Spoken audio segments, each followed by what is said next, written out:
Carole, j'aimerais bien vous dire ce matin quelle est la coloration de la revue de presse, mais encore faudrait-il donner une couleur au silence, vu que le quotidien Le Messager titre sur le silence du chef de l'État. Le journal parle de silence assourdissant concernant ce fameux dialogue inclusif.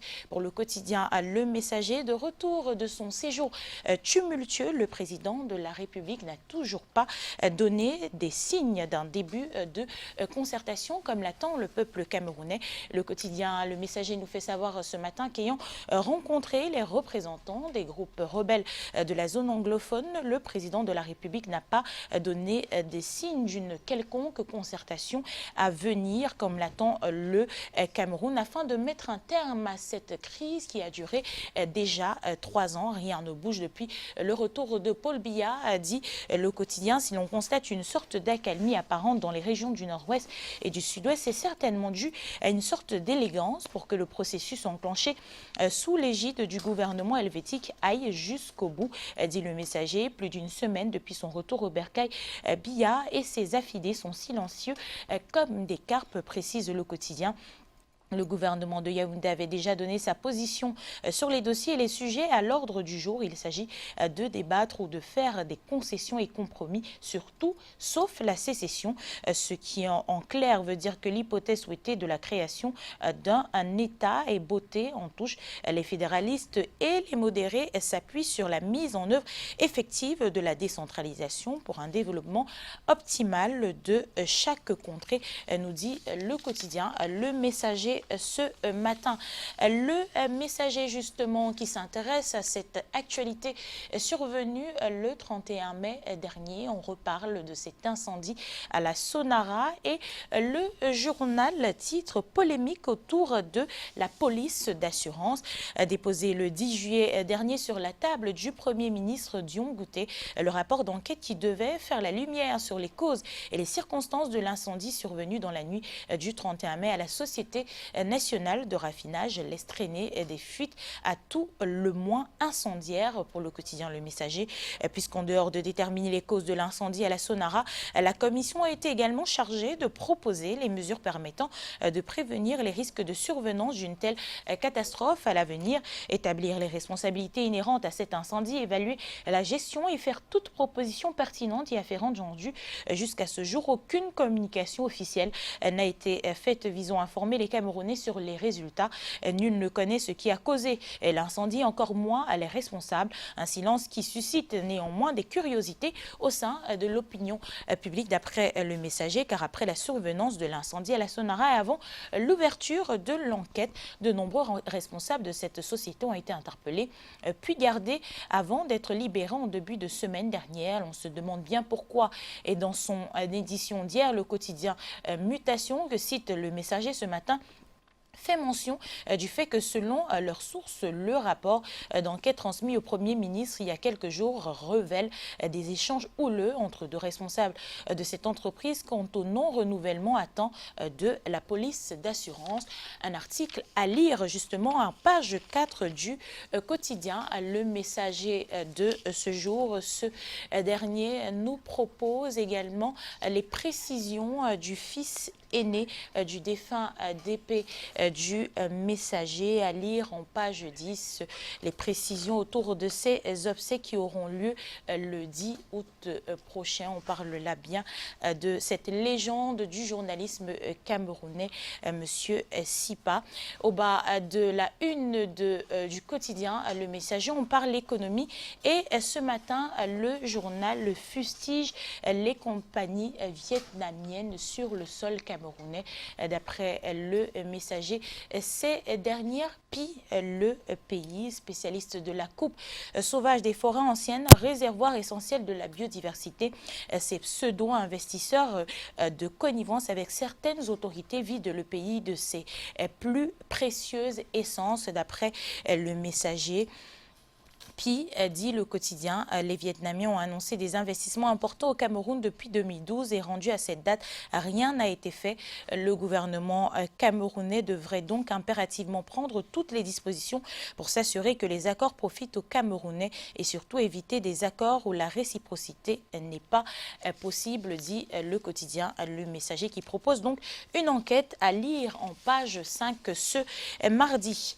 La Nouvelle Expression est également dans les kiosques ce mardi 16 juillet. Avec ce journal, on parle des conseillers municipaux. Le quotidien titre BIA promulgue la prorogation du mandat. Après les députés, les magistrats municipaux viennent de voir leur mandat prorogé par le président de la République jusqu'au 29 février 2020 et de 2 pour les conseillers municipaux.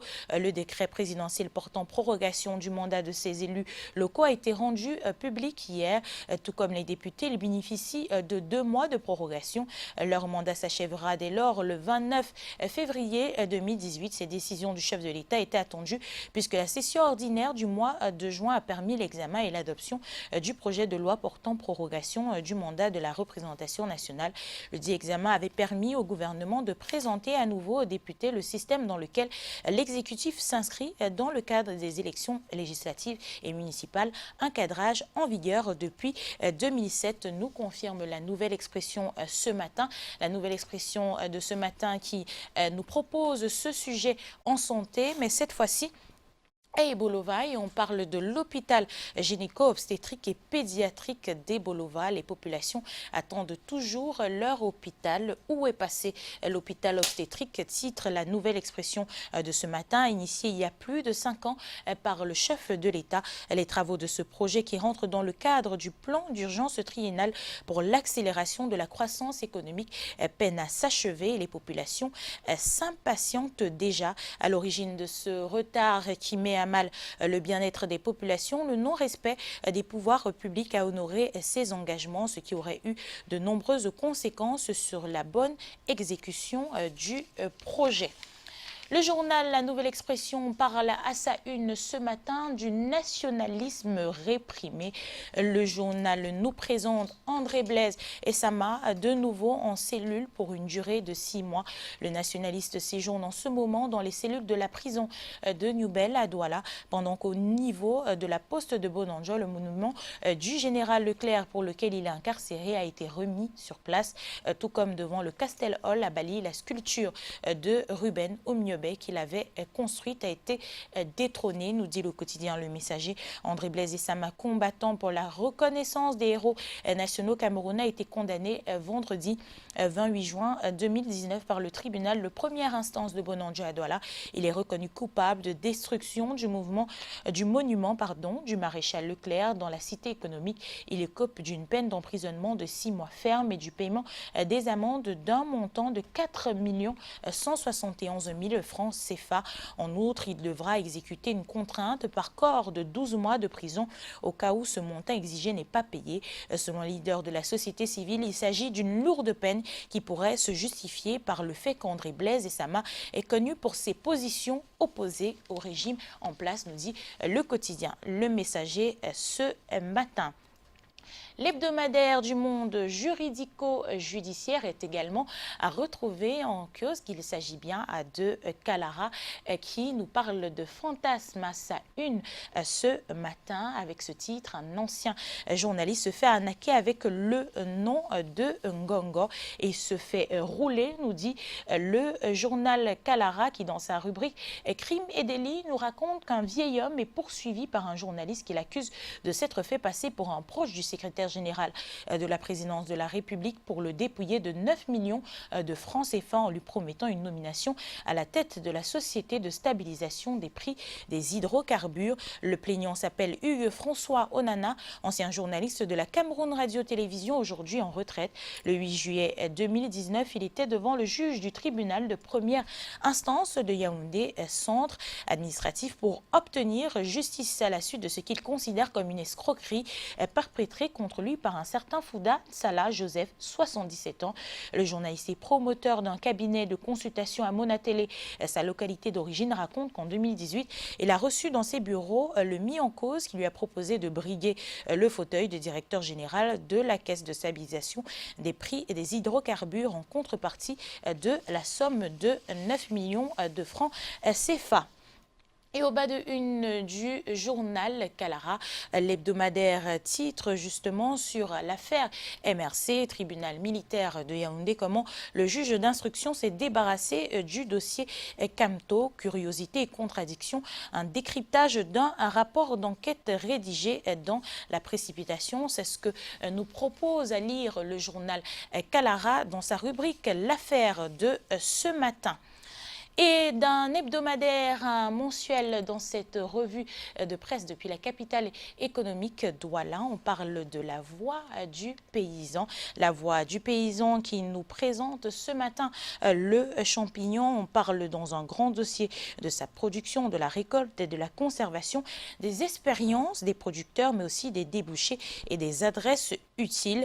Le journal nous amène dans l'extrême nord pour parler de la valorisation de la fumure organique par les agriculteurs, mais surtout nous propose une visite guidée à Songhai, Porto Novo, avec l'agroécologie qui relève la tête de l'Afrique, nous dit la voix du paysan. En 39 ans d'existence, le centre Songhai de Porto Novo au Bénin est devenu un lieu de pèlerinage pour les défenseurs de l'agriculture durable. L'Afrique relève la tête, Africa Stands Up, c'est le slogan qui accueille les visiteurs à la ferme Songhai de Porto Novo, capitale du Bénin. Posté à l'entrée du centre, cet écriteau exprime toute une vision, celle du développement d'un continent par une agriculture respectueuse de l'écologie.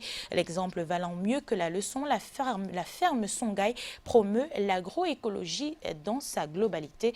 Le mot d'ordre à Songhai est produire plus avec moins et zéro déchet. Jus de fruits, confiture, yaourt, pain et pâtisserie, savon de toilette enrichi à diverses essences sont produits sur place. Le centre commercial Songhai en est la première vitrine, ainsi que le restaurant qui accueille touristes, visiteurs et autres consommateurs ordinaires, dont plusieurs repartent en achetant des semences de marque Songhai dans la petite boutique semencière à la sortie du site. Ce n'est pas par hasard que Songhai est devenu un concept de développement exporté au Mali, Niger, au Sénégal et même au Nigeria, nous dit la voix du paysan. Et de la voix du paysan ce matin à celle du barman, il n'y a qu'un pas, ou plutôt qu'un magazine. La voix du barman, la petite main de l'économie, nous parle ce matin des précomptes sur achat, la déchirure. Le journal nous propose tout un dossier sur le sujet, mais également, bon à savoir, les différentes catégories de licences d'exploitation. Et dans la rubrique actualité de ce magazine gratuit, on parle du ciné-déboc littoral. Hervé Nana, à nouveau réélu, nous dit le magazine. Le président régional pour le littoral du syndicat national des exploitants des débits de boissons a été réélu par acclamation jeudi. C'était jeudi 16 mai 2019. Après une trentaine de minutes d'attente, le président de la commission électorale a constaté l'absence des autres candidats et déclaré le seul candidat en liste vainqueur de cette élection nationale des exploitants des débits de boissons pour le littoral. Pour marquer cette élection, les membres du syndicat présents ont ovationné Hervé Nana, qui venait aussi d'être réélu à la tête de ce syndicat dans la région du littoral. Le magazine ouvre les guillemets sur ses propos. Je vous promets de toujours œuvrer pour le bien du syndicat comme je l'ai toujours fait. Je vais travailler encore plus afin que les droits des syndicalistes exploitants des débits de boissons ne soient pas violés. En croire M. Méli, le président de la commission électorale, c'est pratiquement sans surprise que le président sortant a été réélu, tout comme il n'est pas surpris, dit-il, de l'absence d'autres candidats.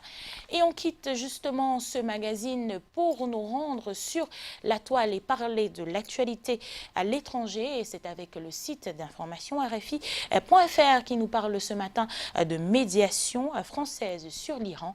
Macron va parler à Rouhani, Trump et Poutine, titre le média. En marge de sa visite en Serbie, le président français a annoncé ce lundi qu'il allait s'entretenir avec ses homologues.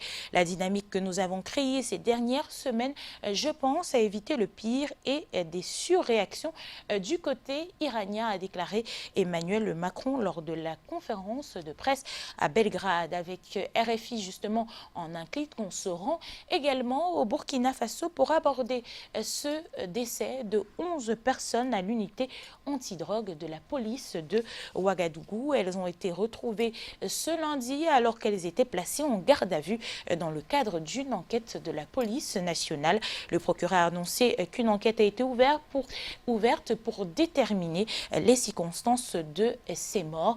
Un autre clic, un nouvel onglet nous ouvre justement la page du monde.fr qui nous dépose au Soudan où d'après le site, avec le rétablissement d'Internet, les Soudanais revivent la terreur de la répression car les images, photos ou films des violences perpétrées par les forces de l'ordre soudanaises sont devenues virales. Ils revivent la terreur semée lors de l'évacuation meurtrière du sit-in des manifestants de Khartoum.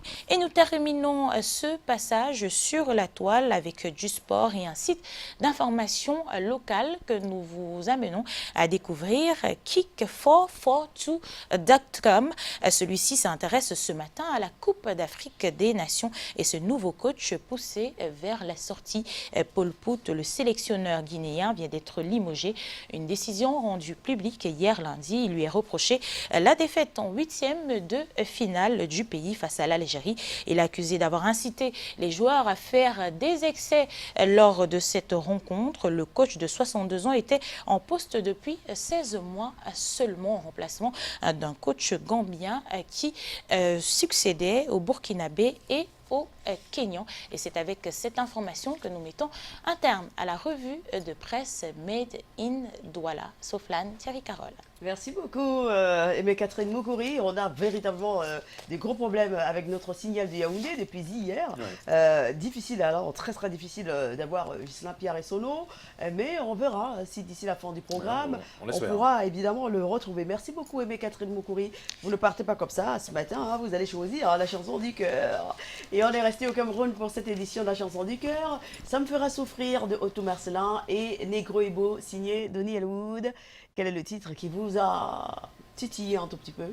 Sans hésitation, un Negro et Beau de Donny Elwood. Et pourquoi? Pour le thème évoqué, les paroles de cette chanson, voilà. Quand j'étais plus jeune, j'étais toujours marquée par le fait qu'on compare les nez d'Africains ou de Noirs à des lunettes de soleil. Il revient sur ce sujet justement avec humour. C'est une chanson assez ironique qui nous permet d'accepter qu'il en est nos traits physiques très souvent critiqués, mais copiés également. Voilà. Merci beaucoup, Aimé Catherine Moukouri. On a bien noté que pour vous, ce sera Donny Elwood. Pour vous, chers téléspectateurs, je ne sais pas, il faut réagir sur notre page Facebook. Choisissez entre Ça me fera souffrir toute ma vie. Non, non, non, non, non. Je suis négro. Black to the go. Ce que vous voyez là, ce ne sont pas des lunettes de soleil. Ce sont mes narines. Attention, tout de suite, il n'y a pas de pub.